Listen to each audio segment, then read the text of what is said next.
എല്ലാവർക്കും എക്സാം ഫയലിൻ്റെ പുതിയൊരു വീഡിയോയിലേക്ക് സ്വാഗതം. നമ്മുടെ CBSE +2 എക്സാം സീരീസിൻ്റെ മൂന്നാമത്തെ വീഡിയോ ആണ്. നമ്മൾ ലാസ്റ്റ് 2 ക്ലാസ്സുകളിലും ഡിസ്കസ് ചെയ്തുകൊണ്ടിരുന്ന ചാപ്റ്റർ അക്കൗണ്ടിങ് ഫോർ പാർട്ട്ണർഷിപ്പ് ഫണ്ടമെൻ്റൽസ് ആയിരുന്നു. അതിൻ്റെ തേർഡ് പാർട്ടാണ് നമ്മളിന്ന് ഡിസ്കസ് ചെയ്യുന്നത്. ഇന്നത്തെ ക്ലാസ്സിൽ നമ്മൾ ഡിസ്കസ് ചെയ്യുന്ന ടോപ്പിക്ക് പാർട്ട്നേഴ്സ് ക്യാപിറ്റൽ അക്കൗണ്ടിനെ കുറിച്ചിട്ടാണ്. സോ പാർട്ട്നേഴ്സ് ക്യാപിറ്റൽ അക്കൗണ്ടിനെ കുറിച്ച് ഡിസ്കസ് ചെയ്യുന്നതിന് മുൻപായിട്ട് നമ്മൾ അറിഞ്ഞിരിക്കേണ്ട കാര്യങ്ങളാണ് നമ്മൾ ഈ ചാപ്റ്ററിൽ പറയാൻ പോകുന്ന special aspects of partnership accounts എന്ന് പറയുന്നത്. അതായത് ഇനി മുന്നോട്ടുള്ള ടോപ്പിക്കുകളിൽ നമുക്ക് ഈ ചാപ്റ്റർ റിലേറ്റഡ് ആയിട്ട് ഡിസ്കസ് ചെയ്യാനായിട്ടുള്ളത് ഏതൊക്കെ കണ്ടന്റുകളാണ് അല്ലെങ്കിൽ ഏതൊക്കെ ടോപ്പിക്കുകളാണ്. ഫസ്റ്റ് നമ്മൾ ഇന്നത്തെ വീഡിയോയിൽ ഡിസ്കസ് ചെയ്യുന്നത് പാർട്ട്നേഴ്സ് ക്യാപിറ്റൽ അക്കൗണ്ട് ആണ്. പിന്നീട് മുന്നോട്ട് വരുന്ന ക്ലാസ്സുകളിൽ partners remuneration, interest on partners capital, interest on drawings, അതുപോലെ തന്നെ past adjustment and guarantee of profit, ഇത്രയും ടോപ്പിക്കുകളാണ് നമുക്ക് ഈ ചാപ്റ്ററിൽ കവർ ചെയ്യാനായിട്ടുള്ളത്. അപ്പോൾ ഇന്നത്തെ ടോപ്പിക്ക് നമുക്ക് വരുന്നത് പാർട്ട്നേഴ്സ് ക്യാപിറ്റൽ അക്കൗണ്ട് ആണ്. സോ ഓൾറെഡി നമ്മൾ പ്രോഫിറ്റ് ആൻഡ് ലോസ് അപ്രോപ്രിയേഷൻ ഒക്കെ ഡിസ്കസ് ചെയ്തിരുന്ന സമയത്ത് പാർട്ട്നേഴ്സ് ക്യാപിറ്റൽ അക്കൗണ്ടിനെ കുറിച്ച് മെൻഷൻ ചെയ്തിട്ടുണ്ട് അല്ലേ. എല്ലാ പാർട്ട്ണർഷിപ്പ് ഫേംസും അവരുടെ ഓരോ പാർട്ട്നേഴ്സിനെയും, എത്ര പാർട്ട്നേഴ്സ് ഉണ്ടോ അവരുടെ ഓരോ പാർട്ട്നേഴ്സിനെ സെപ്പറേറ്റ് ക്യാപിറ്റൽ അക്കൗണ്ട് മെയിൻറ്റെയിൻ ചെയ്യുന്നുണ്ട്. A partnership firm has more than one owner, അല്ലെങ്കിൽ നമ്മൾ പാർട്ട്നേഴ്സ് എന്ന് പറയും. A separate capital account is maintain for each partner because each partner has separate transaction with the firm. ഓരോ പാർട്ട്നേഴ്സിനും, ഇപ്പം ABC 3 partners ഉണ്ടെങ്കിൽ 3 പാർട്ട്നേഴ്സിനും separate capital accounts company maintain ചെയ്യുന്നുണ്ടായിരിക്കും. ഇപ്പോൾ ഇവിടെ എക്സാമ്പിൾ പറഞ്ഞിരിക്കുന്നത് പോലെ if Atul, Amit, Akhil are 3 partners, there are 3 capital accounts, one each for Atul, Amit and Akhil. 3 പാർട്ട്നേഴ്സിനും സെപ്പറേറ്റ് ക്യാപിറ്റൽ അക്കൗണ്ട് മെയിൻറ്റെയിൻ ചെയ്യുന്നുണ്ടാവും. സോ ഒരു കമ്പനിക്ക് ക്യാപിറ്റൽ അക്കൗണ്ട് മെയിൻറ്റെയിൻ ചെയ്യാനായിട്ട് 2 മെത്തേഡ്സ് ആണുള്ളത്. ഒന്ന് ഫിക്സഡ് ക്യാപിറ്റൽ അക്കൗണ്ട് മെത്തേഡും ഒന്ന് ഫ്ലക്ച്വേറ്റിംഗ് ക്യാപിറ്റൽ അക്കൗണ്ട് മെത്തേഡും. ഈ ഓരോ മെത്തേഡ്സും നമ്മൾ ഡീറ്റെയിൽ ആയിട്ട് പറയുന്നുണ്ട്. ആദ്യം നമുക്ക് ഫിക്സഡ് ക്യാപിറ്റൽ അക്കൗണ്ട് മെത്തേഡ് എന്താണെന്നുള്ളത് നോക്കാം.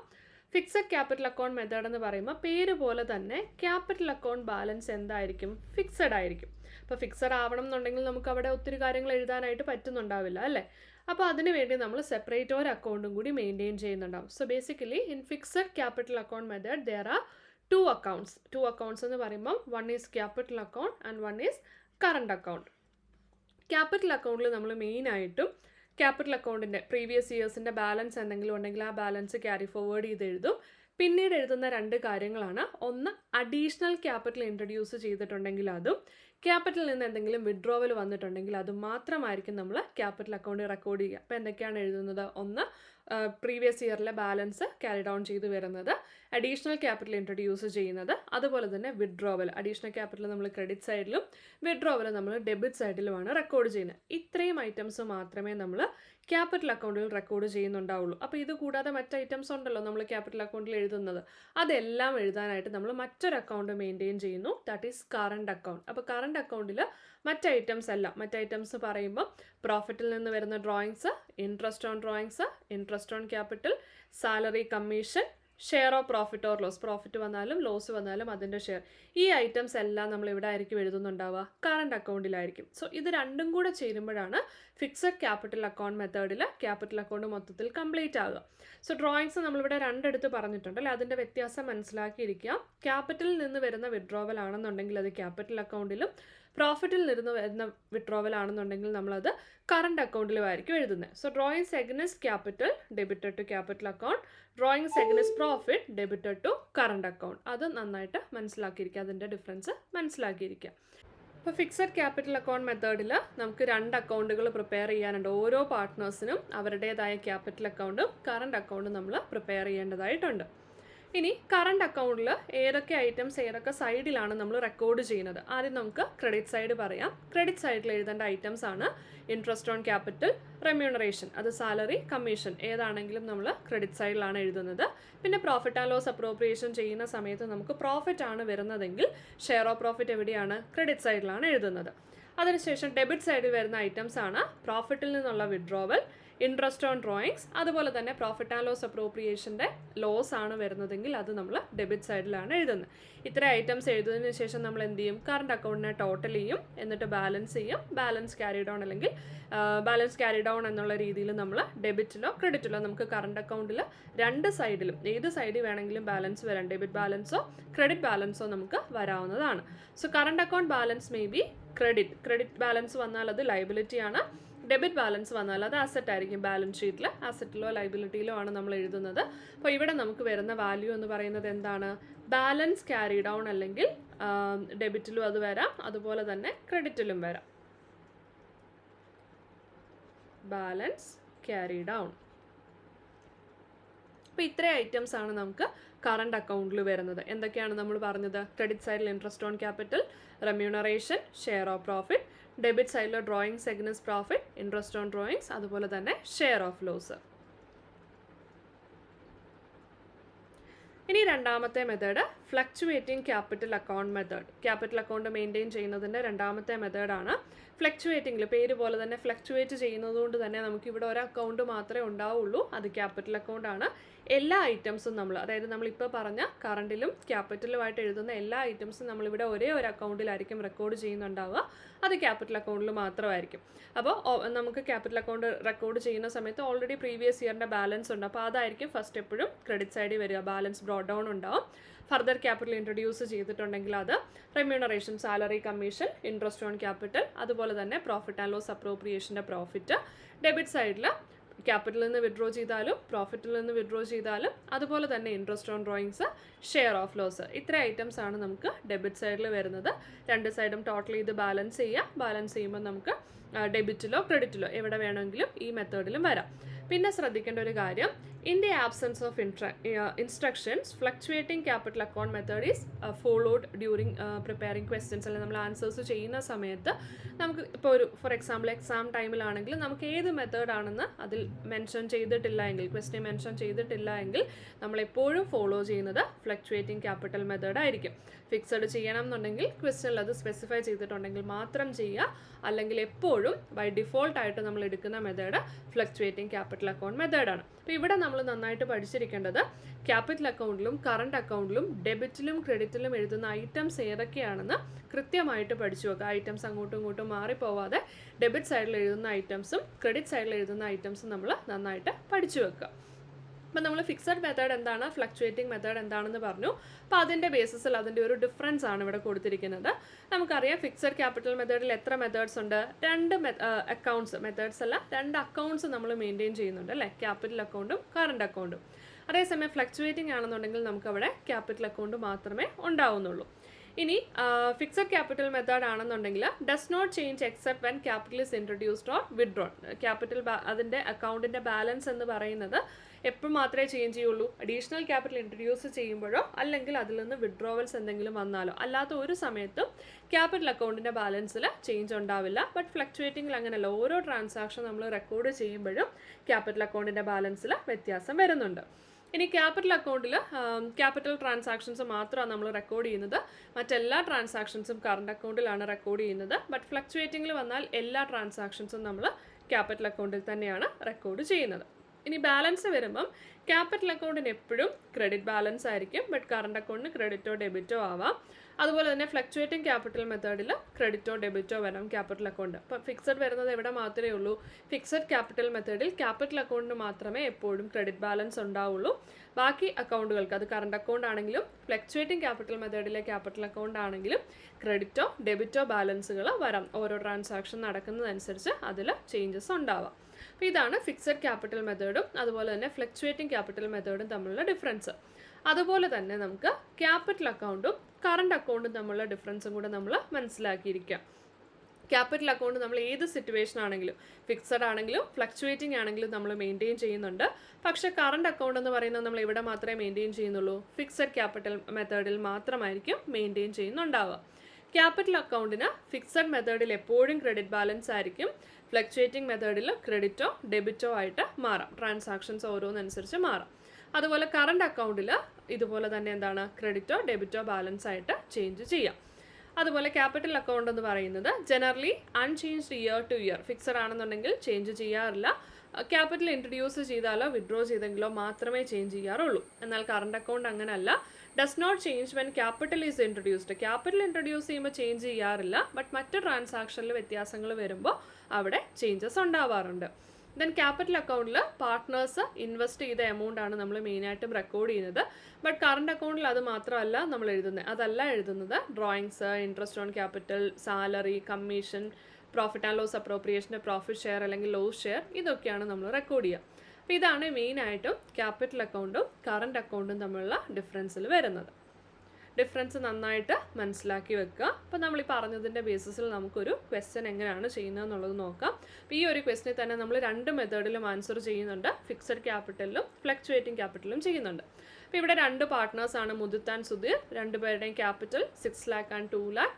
നെറ്റ് പ്രോഫിറ്റ് തന്നിരിക്കുന്ന 2,40,000 ബിഫോർ പാർട്ട്ണർഷിപ്പ് ഡീഡ് അഡ്ജസ്റ്റ്മെൻറ്റ്സിന് മുമ്പുള്ളതാണ് തന്നിരിക്കുന്നത്. സാലറി 60,000 ഉണ്ട്. Interest on capital 36,000 and 12,000. Drawings 60,000 and 40,000. അതുപോലെ തന്നെ ഇൻട്രസ്റ്റ് ഓൺ ഡ്രോയിങ്സ് 2,000 ആൻഡ് 1,000. നമ്മളോട് ഡിസ്ട്രിബ്യൂഷൻ ഓഫ് പ്രോഫിറ്റ് കാണിക്കാനായിട്ടാണ് പറഞ്ഞിരിക്കുന്നത്. അത് 2 മെത്തേഡിലും, ഫിക്സഡ് ക്യാപിറ്റൽ മെത്തേഡിലും അതുപോലെ തന്നെ ഫ്ലക്ച്വേറ്റിംഗ് ക്യാപിറ്റൽ മെത്തേഡിലും നമ്മൾ അതിൻ്റെ ആൻസർ ചെയ്യണം. അപ്പോൾ ആദ്യം നമ്മൾ ചെയ്യേണ്ടത് എന്താണ്? Profit and loss appropriation account ഒരു മെത്തേഡിൽ, ആദ്യം നമുക്ക് ഫിക്സഡ് ക്യാപിറ്റൽ മെത്തേഡിൽ ചെയ്യാം. First profit and loss appropriation നമ്മൾ പ്രിപ്പയർ ചെയ്യണം. അതിനായിട്ട് നമുക്ക് നെറ്റ് പ്രോഫിറ്റ് തന്നിട്ടുണ്ട് 2,40,000. അത് ഡയറക്റ്റ്ലി നമുക്ക് ക്രെഡിറ്റ് സൈഡിൽ എഴുതാം. പിന്നെ ബാക്കിയുള്ള ഐറ്റംസ് എല്ലാം ഡയറക്റ്റ്ലി തന്നിട്ടുണ്ട്, നമുക്ക് കാൽക്കുലേറ്റ് ചെയ്യാനായിട്ടൊന്നുമില്ല. ഇൻട്രസ്റ്റ് ഓൺ ഡ്രോയിങ്സ് ഡയറക്റ്റ്ലി തന്നിട്ടുണ്ട് 2,000 1,000 ക്രെഡിറ്റ് സൈഡിൽ എഴുതുന്നു. ഇതൊക്കെ ഓൾറെഡി നമ്മൾ ആദ്യത്തെ ക്ലാസ്സുകളിൽ ഡിസ്കസ് ചെയ്തതാണ് അല്ലേ, എങ്ങനെയാണ് profit and loss appropriation prepare ചെയ്യുന്നതെന്നുള്ളത്. അപ്പോൾ അതുപോലെ തന്നെ നമ്മൾ പഠിച്ച ഫോർമാറ്റ് അനുസരിച്ച് ഐറ്റംസ് എല്ലാം ഇതിലേക്ക് എഴുതുന്നു. ഫിക്സഡ് ക്യാപിറ്റൽ മെത്തേഡ് ആയതുകൊണ്ട് തന്നെ നമ്മൾ നോക്കിക്കഴിഞ്ഞാൽ അറിയാം, പാർട്ട്നേഴ്സിൻ്റെ ക്യാപിറ്റൽ അക്കൗണ്ടിനെ അല്ല നമ്മൾ എഴുതുന്നത്, കറണ്ട് അക്കൗണ്ടാണ് എഴുതുന്നത്. അത് മാത്രം ഒന്ന് എല്ലാവരും ഒന്ന് ശ്രദ്ധിക്കുക. ബാക്കി ഫോർമാറ്റിലൊന്നും ഒരു വ്യത്യാസമില്ല. ബട്ട് ഫിക്സഡ് ക്യാപിറ്റൽ മെത്തേഡ് ആയതുകൊണ്ട് തന്നെ ക്യാപിറ്റൽ അക്കൗണ്ടിന് പകരം കറണ്ട് അക്കൗണ്ട് വേണം എഴുതാൻ. പിന്നെ ഉള്ളത് ഇൻട്രസ്റ്റ് ഓൺ ക്യാപിറ്റലാണ്. ഇൻട്രസ്റ്റ് ഓൺ ക്യാപിറ്റൽ എത്രയാണ്? 36,000 12,000. സുധീറിൻ്റെ സാലറി തന്നിട്ടുണ്ട്, സാലറി എഴുതുന്നു. ഇത്ര ഐറ്റംസേ നമുക്ക് പ്രോഫിറ്റ് ആൻഡ് ലോസ് അപ്രോപ്രിയേഷൻ തന്നിട്ടുള്ളൂ. 2 സൈഡും ടോട്ടൽ ചെയ്യുന്നു. ടോട്ടൽ ചെയ്ത് കഴിയുമ്പോൾ നമുക്ക് ബാലൻസ് ആയിട്ട് വരുന്ന എമൗണ്ട് എത്രയാണ്? 1,35,000 ആണ് ബാലൻസ് വരുന്നത്. അതായത് പ്രോഫിറ്റ് ആണ്. പ്രോഫിറ്റ് ആൻഡ് ലോസ് അപ്രോപ്രിയേഷന് പ്രോഫിറ്റ് വരുന്നു. ക്വസ്റ്റിനെ നമുക്ക് നോക്കിയാൽ അറിയാം, പ്രോഫിറ്റ് ഷെയറിംഗ് റേഷ്യോ തന്നിട്ടില്ല. തരാത്ത കേസിൽ നമ്മളെങ്ങനെയാണ് 1:1 എന്നുള്ള റേഷ്യോയിൽ ഈക്വലി 2 പാർട്ട്നേഴ്സിനും ഡിവൈഡ് ചെയ്യാണ് അല്ലേ. സോ 1,35,000 ഈക്വലി ഡിവൈഡ് ചെയ്ത് കഴിയുമ്പോൾ 67,500 മുദിത്തിനും സുധീറിനും വരും. അത് 2 പേർക്കും ഡിവൈഡ് ചെയ്ത് ഫിക്സഡ് ക്യാപിറ്റൽ മെത്തേഡ് ആയതുകൊണ്ട് തന്നെ ക്യാപിറ്റൽ അക്കൗണ്ട് അല്ല എഴുതുന്നത്, നമ്മളിവിടെ പാർട്ട്നേഴ്സ് കറണ്ട് അക്കൗണ്ടാണ്. സോ മുദിത്സ് കറണ്ട് അക്കൗണ്ടും സുധീർസ് കറണ്ട് അക്കൗണ്ടും എന്ന് എഴുതി നമ്മൾ ആ എമൗണ്ടിനെ അവിടെ റെക്കോർഡ് ചെയ്യുന്നു. അപ്പോൾ പ്രോഫിറ്റ് ആൻഡ് ലോസ് അപ്രോപ്രിയേഷൻ കഴിഞ്ഞു. അത് മാത്രം ചെയ്താൽ പോരാ, നമുക്ക് ക്യാപിറ്റൽ അക്കൗണ്ട്സും കൂടെ ചെയ്യണം. ഇപ്പോൾ പ്രോഫിറ്റ് ആൻഡ് ലോസ് അപ്രോപ്രിയേഷൻ കഴിഞ്ഞാൽ നെക്സ്റ്റ് നമുക്ക് വരുന്നത് partners capital and current account ആണ്. സോ ആദ്യം വരുന്നത് പാർട്ട്നേഴ്സിൻ്റെ ക്യാപിറ്റൽ അക്കൗണ്ട് നമുക്ക് നോക്കാം. ക്യാപിറ്റൽ അക്കൗണ്ടിൽ നമുക്ക് എഴുതാനായിട്ട് ജസ്റ്റ് അതിൻ്റെ ബാലൻസ് മാത്രമേ ഉള്ളൂ, 2 പാർട്ട്നേഴ്സിൻ്റെ ബാലൻസ് മാത്രമേ ഉള്ളൂ. നമുക്ക് അഡീഷണൽ ക്യാപിറ്റൽ ഇൻട്രൊഡ്യൂസ് ചെയ്യുകയോ വിഡ്രോവലോ ഒന്നും തന്നെ വന്നിട്ടില്ല. സോ മുദിത്തിൻ്റെയും സുധീറിൻ്റെയും 2 lakh ആണ്. അത് നമ്മൾ ക്രെഡിറ്റ് സൈഡിൽ എഴുതുന്നു. ജസ്റ്റ് ടോട്ടൽ ചെയ്ത് ബാലൻസ് ചെയ്ത് അങ്ങ് എഴുതുന്നു. അത് മാത്രമേ ഉള്ളൂ, വേറെ ഒന്നും തന്നെ നമുക്ക് അവിടെ എഴുതാനില്ല. ബാക്കിയുള്ള ഐറ്റംസ് എല്ലാം നമുക്ക് എവിടെ എഴുതാനുള്ളത്? കറണ്ട് അക്കൗണ്ടിലാണ് എഴുതാനുള്ളത്. അപ്പോൾ കറണ്ട് അക്കൗണ്ടിലേക്ക് വരികയാണെന്നുണ്ടെങ്കിൽ കറണ്ട് അക്കൗണ്ട് ബാലൻസ് തന്നിട്ടുണ്ടെങ്കിൽ അത് നമ്മൾ ഫസ്റ്റ് ക്രെഡിറ്റ് സൈഡിൽ എഴുതണം. ഈ ക്വസ്റ്റിൽ നമുക്ക് അതും ഗിവൺ അല്ല. അതുകൊണ്ട് എന്ത് ചെയ്താൽ മതി? തന്നിരിക്കുന്ന ഓരോ ഐറ്റംസ് ആയിട്ട് ആദ്യം നമുക്ക് ഇൻട്രസ്റ്റ് ഓൺ ക്യാപിറ്റൽ എഴുതാം. 36,000 12,000. പിന്നെ സുധീറിൻ്റെ സാലറി ഉണ്ട് 60,000. പ്രോഫിറ്റ് ആൻഡ് ലോസ് അപ്രോപ്രിയേഷൻ ചെയ്തപ്പോൾ നമ്മൾ പ്രോഫിറ്റിനെ ഈക്വലി ആണ് ഡിവൈഡ് ചെയ്തത്, 67,500. അത്രയും ഐറ്റംസ് തന്നിട്ടുണ്ട്. ഡെബിറ്റ് സൈഡിലേക്ക് വരികയാണെന്നുണ്ടെങ്കിൽ മുദിത്തിൻ്റെ ഡ്രോയിങ്സ് ഉണ്ട് 60,000. ഇൻട്രസ്റ്റ് ഓൺ ഡ്രോയിങ്സ് 2,000 1,000 ഉണ്ട്. ഇത്ര ഐറ്റംസ് ആണ് നമുക്ക് തന്നിരിക്കുന്നത്. 2 സൈഡും നമ്മൾ ടോട്ടൽ ചെയ്ത് ബാലൻസ് ചെയ്യുന്നു. ബാലൻസ് ചെയ്ത് കഴിയുമ്പോൾ ഡെബിറ്റ് സൈഡിൽ നമുക്ക് 41,500 98,500 ആണ് കറണ്ട് അക്കൗണ്ടിൻ്റെ ബാലൻസ് വരുന്നത്. അപ്പോൾ ഇത്ര ഐറ്റംസ് ആണ് നമുക്ക് മെയിനായിട്ടും തന്നിരിക്കുന്നത്. ഇതിൽ നമ്മൾ വിട്ടുപോയൊരു ഐറ്റം ഉണ്ട്, സുധീറിൻ്റെ ഡ്രോയിങ്സ് ഉണ്ട്, അതിവിടെ വരുന്നതാണ്.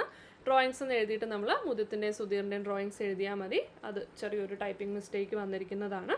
അപ്പം നമുക്ക് വന്നിരിക്കുന്ന വാല്യൂസ് ബാലൻസ് ആയിട്ട് വന്നിരിക്കുന്നതാണ് മുദിത്തിൻ്റെ കറണ്ട് അക്കൗണ്ടിൻ്റെയും സുധീറിൻ്റെയും ബാലൻസ് 41,500 98,500 ആണ് നമുക്ക് ബാലൻസ് ആയിട്ട് വരുന്നത്. അപ്പോൾ ഫിക്സഡ് ക്യാപിറ്റൽ മെത്തേഡിൻ്റെ ആൻസർ വരുന്നത് ഇങ്ങനെയാണ്. ഇനി നമുക്ക് അടുത്തത് ചെയ്യേണ്ടത് എന്താണ്? ഫ്ലക്ച്വേറ്റിംഗ് ക്യാപിറ്റൽ മെത്തേഡ് ചെയ്യണം. അപ്പോൾ ഇവിടെ നമുക്ക് എന്ത് ചെയ്താൽ മതി? ക്യാപിറ്റൽ അക്കൗണ്ട് മാത്രം പ്രിപ്പയർ ചെയ്താൽ മതി. ഇപ്പോൾ 2 പേരുടെ നമുക്ക് ഒരുമിച്ച് ചെയ്യാം, അല്ലെങ്കിൽ സെപ്പറേറ്റ് ആയിട്ട് ചെയ്യാം. അപ്പോൾ ഇവിടെ സെപ്പറേറ്റ് ആയിട്ടാണ് ചെയ്തിരിക്കുന്നത്. അത് നിങ്ങൾക്ക് ഒരുമിച്ച് ഒരു 2 എമൗണ്ടുകളോളം വരച്ചാൽ മതി, ഒരുമിച്ച് ചെയ്താലും പ്രോബ്ലം ഒന്നും ഇല്ല. അപ്പോൾ ബാലൻസ് നമ്മളിവിടെ എഴുതിയിട്ടുണ്ട്. ഇൻട്രസ്റ്റ് ഓൺ ക്യാപിറ്റൽ എഴുതി, പ്രോഫിറ്റ് ആൻഡ് ലോസ് എഴുതി, അതുപോലെ ഡ്രോയിങ്സ്, ഇൻട്രസ്റ്റ് ഓൺ ഡ്രോയിങ്സ്, ഇത്ര എഴുതി ടോട്ടൽ ചെയ്ത് നമ്മൾ ബാലൻസ് ചെയ്തു. ഇപ്പം നമ്മൾ കറണ്ട് അക്കൗണ്ടിന് ചെയ്തതുപോലെ തന്നെ എക്സ്ട്രാ നമുക്കിവിടെ ക്യാപിറ്റലും കൂടി വരുന്നു എന്നുള്ളതേ ഉള്ളൂ. 6,41,500 ആണ് നമുക്ക് ബാലൻസ് വരുന്നത്. അതുപോലെ തന്നെ സുധീറിൻ്റെ ചെയ്യുമ്പോഴും എന്തൊക്കെ എഴുതി? ബാലൻസ് എഴുതി, ഇൻട്രസ്റ്റ് ഓൺ ക്യാപിറ്റൽ എഴുതി, സുധീറിൻ്റെ സാലറി എഴുതി, പ്രോഫിറ്റ് ഷെയർ എഴുതി, ഡ്രോയിങ്സ് എഴുതി, ഇൻട്രസ്റ്റ് ഓൺ ഡ്രോയിങ്സ് എഴുതി. ടോട്ടൽ ചെയ്ത് ബാലൻസ് ചെയ്യുമ്പോൾ നമുക്ക് എത്ര വരും? 2,98,500 വരും. സോ മുദത്തിൻ്റെ ബാലൻസ് എന്ന് പറയുന്നത് 6,41,500 സുധീറിൻ്റേത് 2,98,500 ആണ് നമുക്ക് ഫ്ലക്ച്വേറ്റിംഗ് ക്യാപിറ്റൽ മെത്തേഡിൽ ക്യാപിറ്റൽ അക്കൗണ്ട് പ്രിപ്പയർ ചെയ്യുമ്പോൾ വരുന്നത്. അപ്പോൾ ഇത് ബേസ് ആയിട്ടുള്ള ആദ്യത്തെ ഒരു ക്വസ്റ്റ്യൻ ആണ്. നമുക്ക് രണ്ട് മെത്തേഡിലും കൂടെ ചോദിക്കുന്നത്. അപ്പോൾ ഈ ഒരു ക്വസ്റ്റ്യൻ വെച്ചിട്ട് നമ്മൾ പ്രാക്ടീസ് ചെയ്യുകയാണെങ്കിൽ രണ്ട് മെത്തേഡ്സിലും എങ്ങനെയാണ് എഴുതുന്നത് എന്നുള്ളതിൻ്റെ ആ ഒരു ഡിഫറൻസ് കുറച്ചും കൂടെ ക്ലിയർ ആയിരിക്കും. കാരണം ഒരു ക്വസ്റ്റ്യനിൽ തന്നെ നമ്മൾ രണ്ട് മെത്തേഡ്സും പ്രാക്ടീസ് ചെയ്യുന്നുണ്ട്. നെക്സ്റ്റ് നമുക്ക് പറയാനുള്ള ടോപ്പിക് എന്ന് പറയുന്നത് റെമ്യൂണറേഷൻ ടു പാർട്ട്നേഴ്സ് ആണ്. റെമ്യൂണറേഷൻ എന്ന് പറയുമ്പോൾ നമ്മൾ സാലറി, കമ്മീഷൻ ഇതൊക്കെയാണ് മെയിനായിട്ടും പറയുന്നത്. അപ്പോൾ സാലറിക്ക് നമുക്ക് കാൽക്കുലേഷൻ ഒന്നും തരുന്നില്ല. മെയിൻലി എന്താ, സാലറി നമുക്ക് പെർ മന്തോ അല്ലെങ്കിൽ മൊത്തത്തിൽ ആനുവലി ഉള്ള സാലറി തന്നാൽ ഡയറക്റ്റ്ലി നമുക്ക് പെർ മന്ത് ആണെങ്കിൽ ഇൻറ്റു 12 ചെയ്ത് എഴുതുക, ആനുവലി ആണെങ്കിൽ ഡയറക്റ്റ്ലി നമുക്ക് ആ എമൗണ്ട് എഴുതിയാൽ മതി. അവിടെ വലിയ പ്രോബ്ലം ഒന്നും നമുക്ക് വരുന്നില്ല. അതേസമയം കമ്മീഷൻ്റെ കേസിലേക്ക് വരുമ്പം കമ്മീഷൻ നമുക്ക് ചില സമയത്ത് കാൽക്കുലേറ്റ് ചെയ്യേണ്ടതായിട്ട് വരും. അതായത് കമ്മീഷൻ നമുക്കൊരു പെർസെൻറ്റേജിലായിരിക്കും തരുന്നുണ്ടാവുക. അതായത് 10% ഓഫ് നെറ്റ് പ്രോഫിറ്റ് അല്ലെങ്കിൽ 5% ഓഫ് നെറ്റ് പ്രോഫിറ്റ്, അങ്ങനെ ഒരു പെർസെൻറ്റേജിലായിരിക്കും തരുന്നുണ്ടാവുക. അപ്പോൾ നമ്മൾ എന്ത് ചെയ്യണം? അത് കാൽക്കുലേറ്റ് ചെയ്യണം. അപ്പോൾ കാൽക്കുലേറ്റ് ചെയ്യാനായിട്ട് നമുക്ക് രണ്ട് മെത്തേഡ്സ് ആണുള്ളത്. ഒന്ന് ബിഫോർ ചാർജിങ് കമ്മീഷനും ഒന്ന് ആഫ്റ്റർ ചാർജിങ് കമ്മീഷൻ. അങ്ങനെ രണ്ട് രീതിയിൽ തരാം. അപ്പോൾ സപ്പോസ് നമുക്കൊരു പെർസെൻറ്റേജ് തരണം, 10% of net profit before charging commission. Before charging commission എന്ന് പറഞ്ഞാൽ വേറെ ഒന്നുമില്ല. ഇപ്പോൾ സപ്പോസ് നമുക്ക് തന്നിരിക്കുന്ന നെറ്റ് പ്രോഫിറ്റ് എത്രയാണ്? ഒരു 50,000 ആണെങ്കിൽ 50,000 10/100 നമ്മൾ എടുത്താൽ മതി. 5,000 വരും നമുക്ക് ആൻസർ. അവിടെ വലിയ കാൽക്കുലേഷൻ ഒന്നും നമുക്ക് വരുന്നില്ല. ഡയറക്റ്റ് 50,000ൻ്റെ 10% നമ്മൾ കാൽക്കുലേറ്റ് ചെയ്യുന്നു. ബട്ട് നമുക്കൊരു കാൽക്കുലേഷൻ വരുന്നത് ആഫ്റ്റർ ചാർജിങ് കമ്മീഷൻ എന്ന് തരുമ്പോഴാണ്. അതായത് സപ്പോസ് നമുക്ക് ക്വസ്റ്റ്യൻ തരികയാണ്, നെറ്റ് പ്രോഫിറ്റ് 50,000 ആണ് ആൻഡ് കമ്മീഷൻ എന്ന് പറയുന്നത് 10% of net profit after charging commission. അവിടെ വരുമ്പോൾ നമ്മൾ ഡയറക്റ്റ്ലി 10% എടുക്കുകയല്ല ചെയ്യുന്നത്. 50,000 ഇൻറ്റു 10/100 + 10, അതായത് റേറ്റ് ഡിവൈഡഡ് ബൈ 100 + റേറ്റ് എന്ന് വരും. 5% ആണെങ്കിൽ എങ്ങനെ വരും? 5 / 105. 8% ആണെങ്കിൽ 8 / 108 അങ്ങനെ വരും. സോ 50,000 ഇൻറ്റു 10/100 + 10, 110 എന്ന് വരും. അങ്ങനെയാണ് നമ്മൾ ആഫ്റ്റർ ചാർജിങ് കമ്മീഷൻ വരുന്നത്. സോ നമുക്ക് തരുന്ന ഒരു ക്വസ്റ്റ്യനിൽ നമ്മൾ എപ്പോഴും ശ്രദ്ധിക്കണം, കമ്മീഷൻ എന്ന് കണ്ടാൽ ഉടനെ നമ്മൾ 10% ഡയറക്റ്റ്ലി ചാർജ് ചെയ്ത് എടുക്കരുത്. എന്ത് ചെയ്യണം? ബിഫോർ ആണോ ആഫ്റ്റർ ആണോ എന്നുള്ളത് നോക്കിയിട്ട് വേണം നമ്മൾ എന്ത് ചെയ്യാൻ? കമ്മീഷൻ എടുക്കാനായിട്ട്. ബാക്കി റെക്കോർഡ് ചെയ്യുന്നതൊക്കെ നമ്മൾ already profit and loss appropriation പറഞ്ഞപ്പോൾ അതിൻ്റെ ജേണൽ എൻട്രി പറഞ്ഞിട്ടുണ്ട്. സാലറി ആണെങ്കിലും കമ്മീഷൻ ആണെങ്കിലും ആദ്യം ഡ്യൂ ആവുന്ന എൻട്രി ഉണ്ട്, പിന്നെ പ്രോഫിറ്റ് ആൻഡ് ലോസ് അപ്രോപ്രിയേഷനിലേക്ക് ട്രാൻസ്ഫർ ചെയ്യുന്ന എൻട്രി ഉണ്ട്. ആകെ ശ്രദ്ധിക്കേണ്ട കാര്യം ഇത്രയേ ഉള്ളൂ, ബിഫോർ ചാർജിങ്ങും അതുപോലെ തന്നെ ആഫ്റ്റർ കമ്മീഷൻ എന്നുള്ളത് നമ്മൾ ശ്രദ്ധിച്ച് വേണം അതിൻ്റെ എമൗണ്ട് കാൽക്കുലേറ്റ് ചെയ്യാൻ. പിന്നെ ഓൾറെഡി നമ്മൾ പറഞ്ഞിട്ടുണ്ട്, പാർട്ട്ണർഷിപ്പ് ഡീഡിൽ പറഞ്ഞിട്ടുണ്ടെങ്കിൽ മാത്രമേ നമ്മൾ സാലറിയും റെമ്യൂണറേഷൻ കമ്മീഷൻ ഇതൊക്കെ കൊടുക്കാറുള്ളൂ. ആ ഒരു പോയിന്റും കൂടി നമുക്ക് ക്വസ്റ്റ്യൻസ് കിട്ടുമ്പോൾ ഓർത്തിരിക്കുക. അപ്പോൾ നമുക്ക് അതിൻ്റെ ഒരു 2 ക്വസ്റ്റ്യൻ നോക്കാം. ഇപ്പോൾ ഇവിടെ നോക്കിയേ, X and Y are partners in a firm. X is to get commission of 10% of net profit before charging commission. എക്സിന് എന്താണ്? 10% ഓഫ് നെറ്റ് പ്രോഫിറ്റിൻ്റെ 10% കിട്ടണം. എങ്ങനെയാണ്? ബിഫോർ ചാർജിങ് കമ്മീഷനാണ്.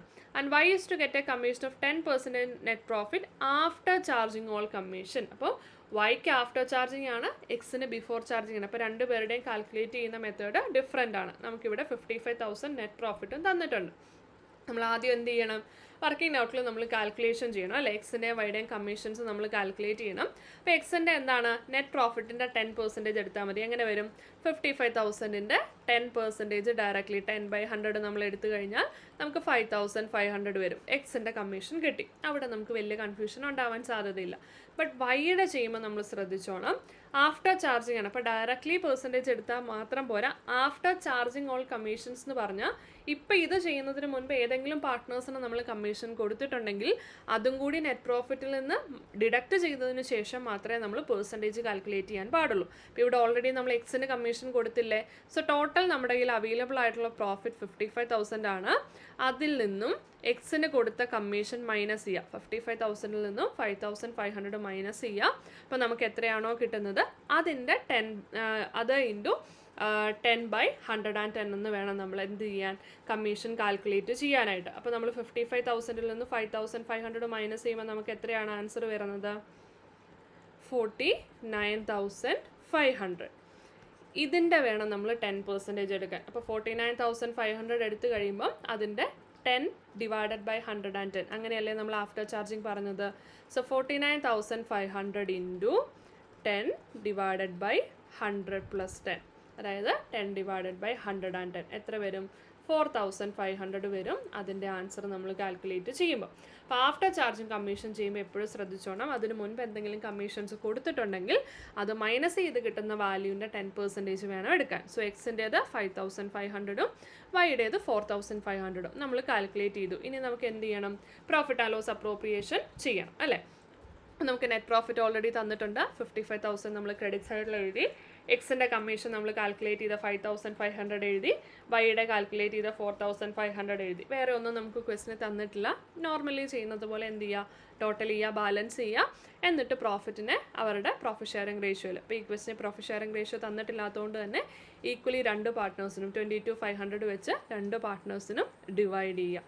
അപ്പോൾ ആ കാൽക്കുലേഷൻ പാർട്ട് നന്നായിട്ട് ശ്രദ്ധിക്കുക. അതിൽ ആഫ്റ്റർ ചാർജിങ് ആണ് കുറച്ചും കൂടി കൺഫ്യൂഷൻ വരുന്നത്. അപ്പോൾ അത് നന്നായിട്ട് നോട്ട് ചെയ്ത് വെച്ച് പഠിക്കുക. പിന്നെ നമുക്ക് ഇതുപോലെ തന്നെ മറ്റൊരു question. Pavan and Parul are partners in a firm. പവൻ്റെ സാലറി 30,000 പെർ മന്ത് ഉണ്ട്. Commission 10% of net profit before charging any കമ്മീഷനാണ്. പരുളിന് സാലറി 50,000 പെർ ആനം ഉണ്ട്. Commission of 8% of net profit after all commissions ആണ്. നമുക്ക് നെറ്റ് പ്രോഫിറ്റ് തന്നിരിക്കുന്നത് 5,50,000 ബിഫോർ കമ്മീഷനാണ്. അതായത് profit after partner salary but before commission ആണ് നമുക്ക് 5,50,000 തന്നിരിക്കുന്നത്. അപ്പോൾ അത് നന്നായിട്ട് ശ്രദ്ധിച്ച് വേണം ചെയ്യാൻ. നമുക്ക് എപ്പോഴും P&L അപ്രോപ്രിയേഷനിൽ വരുന്ന ഐറ്റംസ് ആണോ നമുക്ക് ഈ ആഫ്റ്ററും ബിഫോറും തന്നിരിക്കുന്നത് നോക്കുക. ഇവിടെ എന്താ തന്നിരിക്കുന്നത്? After partner salary but before commission. Salary കൊടുത്തതിന് ശേഷം കമ്മീഷന് മുൻപുള്ളതെന്നാണ്. അപ്പോൾ സാലറി നമ്മൾ ഇവിടെ എഴുതുന്ന ഐറ്റം ആണ് അല്ലേ. അപ്പോൾ അത് കഴിഞ്ഞിട്ടുള്ള വാല്യൂ അല്ല, അതിന് മുൻപുള്ള വാല്യൂ ആണ് നമുക്ക് വേണ്ടത്. അപ്പോൾ എന്ത് ചെയ്യണം? ഫസ്റ്റ് നമ്മൾ കാൽക്കുലേഷനായിട്ട് ഈ സാലറിയുടെ എമൗണ്ട്സ് എന്ത് ചെയ്യണം? കണ്ടുപിടിക്കണം. സാലറിയുടെ എമൗണ്ട് വരുമ്പോൾ എങ്ങനെ വരും? പവന് 30,000 പെർ മന്ത് ആണ്. സോ 30,000 ഇൻറ്റു 12 ചെയ്ത് കഴിഞ്ഞാൽ നമുക്ക് പവൻ്റെ എമൗണ്ട് കിട്ടും. അതുപോലെ തന്നെ പാരുളിന് എന്ത് വരും? 50,000 പെർ ആനമാണ്. അപ്പോൾ അവിടെ കാൽക്കുലേറ്റ് ചെയ്യാനൊന്നുമില്ല, 50,000 ഉള്ളൂ. അപ്പോൾ പവൻ്റെ വരുമ്പോൾ നമുക്ക് 3,60,000 വരും. പാരുളിൻ്റെ വരുമ്പോൾ 50,000 വരും. അപ്പോൾ ഇത് രണ്ടും കൂടി നമ്മൾ എന്ത് ചെയ്യണം? നമുക്കിപ്പോൾ തന്നിരിക്കുന്ന നെറ്റ് പ്രോഫിറ്റിൻ്റെ കൂടെ ആഡ് ചെയ്യണം. എങ്കിൽ മാത്രമേ നമുക്ക് കറക്റ്റ് നെറ്റ് പ്രോഫിറ്റ് വരുള്ളൂ. കാരണം അതിന് ശേഷമുള്ള എമൗണ്ട് എന്നല്ലേ നമ്മളോട് പറഞ്ഞിരിക്കുന്നത്. സോ 5,50,000ൻ്റെ കൂടെ നമ്മൾ എന്ത് ചെയ്യണം? 5,50,000 പ്ലസ് 3,60,000 പ്ലസ് 50,000 ഇത് വേണം നമ്മുടെ നെറ്റ് പ്രോഫിറ്റ് ആയിട്ട് എടുക്കാനായിട്ട്. അപ്പോൾ അത് ആഡ് ചെയ്യുമ്പോൾ നമുക്ക് എത്ര വാല്യൂ വരും? 9,60,000. ഈ 9,60,000 ആണ് നമ്മൾ P&L അപ്രോപ്രിയേഷനെ ക്രെഡിറ്റ് സൈഡിൽ നെറ്റ് പ്രോഫിറ്റ് ആയിട്ട് എടുക്കേണ്ടത്. അപ്പോൾ നമ്മൾ എന്ത് ചെയ്യണം? ഇവിടെ നോക്കിയാൽ അറിയാം, നമ്മൾ ക്രെഡിറ്റ് സൈഡിൽ 9,60,000 എഴുതി, സാലറി 3,60,000 എഴുതി, പാരുളിൻ്റെ 50,000 എഴുതി. ഇനി നമ്മൾ കമ്മീഷൻ കാൽക്കുലേറ്റ് ചെയ്തില്ലായിരുന്നു അല്ലേ. അപ്പോൾ കമ്മീഷൻ്റെ എമൗണ്ട് നമ്മൾ കാൽക്കുലേറ്റ് ചെയ്യണം. കമ്മീഷൻ പവൻ്റെ വരുമ്പോൾ എങ്ങനെയാണ് തന്നിരിക്കുന്നത്? 10% of net profit before charging any കമ്മീഷനാണ്. സോ നെറ്റ് പ്രോഫിറ്റ് ഇവിടെ എത്രയായിരുന്നു? 9,60,000 ആണ്. അതിൻ്റെ 10/100 എത്ര വരും? 96,000 വരും പവൻ്റെ കമ്മീഷൻ. പാരുളിൻ്റെ എങ്ങനെയാണ് വരുന്നത്? 8% of net profit after all commission. അതായത് നമ്മൾ നേരത്തെ കാൽക്കുലേറ്റ് ചെയ്ത കമ്മീഷൻ എന്തെങ്കിലും ഉണ്ടെങ്കിൽ അത് കൊടുത്തതിന് ശേഷം 8% എന്നാണ്. സോ നമുക്ക് ആകെയുള്ള നെറ്റ് പ്രോഫിറ്റ് 9,60,000 ആണ്. അതിൽ നിന്ന് 96,000 നമ്മൾ കൊടുത്തു. അത് കഴിഞ്ഞിട്ട് ഉള്ളതിൻ്റെ 8/108. അപ്പോൾ 9,60,000 നിന്നും 96,000 നമ്മൾ ഡിഡക്റ്റ് ചെയ്യുന്നു. എന്നിട്ട് എന്ത് ചെയ്യണം? ഇൻറ്റു 8/108 ചെയ്യുന്നു. നമുക്ക് ആൻസർ 64,000 വരും. അപ്പോൾ പവൻ്റെ കമ്മീഷൻ 96,000, പാരുളിൻ്റേത് 64,000. അത് നമ്മൾ എന്ത് ചെയ്യണം? ഇവിടെ എഴുതുന്നു 96ഉം 64. അപ്പോൾ തന്നിരുന്ന വാല്യൂസ് എല്ലാം നമ്മൾ എഴുതി, വേറൊന്നുമില്ല. രണ്ട് സൈഡും ടോട്ടൽ ചെയ്യുക, ബാലൻസ് ചെയ്യുക. നമുക്ക് 3,96,000 വരും. ഇവിടെയും പ്രോഫിറ്റ് ഷെയറിംഗ് റേഷ്യോ നമുക്ക് തന്നിട്ടില്ലാത്തത് കൊണ്ട് രണ്ട് പാർട്ട്നേഴ്സിനും ഈക്വലി 1,96,000 വെച്ചിട്ട് ഡിവൈഡ് ചെയ്ത് എടുക്കുന്നു. അപ്പോൾ ഇത്രയാണ് നമുക്ക് ക്യാപിറ്റൽ അക്കൗണ്ട് റിലേറ്റഡ് ആയിട്ട് വരുന്നത്. ക്യാപിറ്റൽ അക്കൗണ്ട് നമ്മൾ പറഞ്ഞു, അതുപോലെ തന്നെ റെമ്യൂണറേഷനും നമ്മളിവിടെ ഡിസ്കസ് ചെയ്തിട്ടുണ്ട്. അപ്പോൾ ഇന്നത്തെ ക്ലാസ്സിൽ മെയിനായിട്ട് നമ്മൾ ഡിസ്കസ് ചെയ്ത ടോപ്പിക്കുകൾ എന്തൊക്കെയായിരുന്നു? ഫിക്സഡ് ക്യാപിറ്റൽ മെത്തേഡിനെ കുറിച്ച് പറഞ്ഞു. എന്തൊക്കെയാണ്? ക്യാപിറ്റൽ അക്കൗണ്ടും കറണ്ട് അക്കൗണ്ടും വരും. ഫ്ലക്ച്വേറ്റിംഗ് ക്യാപിറ്റൽ മെത്തേഡിനെ കുറിച്ച് പറഞ്ഞു, അവിടെ ഒരു അക്കൗണ്ട് മാത്രമേ ഉള്ളൂ. പിന്നെ പാർട്ട്നേഴ്സിൻ്റെ റെമ്യൂണറേഷനെ കുറിച്ച് പറഞ്ഞു. റെമ്യൂണറേഷൻ എന്ന് പറയുമ്പോൾ അവിടെ മെയിനായിട്ട് നമ്മൾ കമ്മീഷനെ കുറിച്ചാണ് പറഞ്ഞത്. ആഫ്റ്റർ ചാർജിങ് കമ്മീഷനും അതുപോലെ തന്നെ ബിഫോർ ചാർജിങ് കമ്മീഷനും എന്താണ് ഇക്വേഷൻ വരുന്നത് എന്ന് നമ്മൾ പറഞ്ഞു. അപ്പോൾ ഇത്രയും കാര്യങ്ങൾ നിങ്ങൾ എന്ത് ചെയ്യുക, നല്ലതുപോലെ വായിച്ചു നോക്കുക, ക്വസ്റ്റ്യൻസ് പ്രാക്ടീസ് ചെയ്ത് നോക്കുക. ഏതെങ്കിലും ക്വസ്റ്റ്യൻസ് ഡൗട്ട് ഉണ്ടെങ്കിൽ കമൻറ്റിൽ പറയുക. താങ്ക്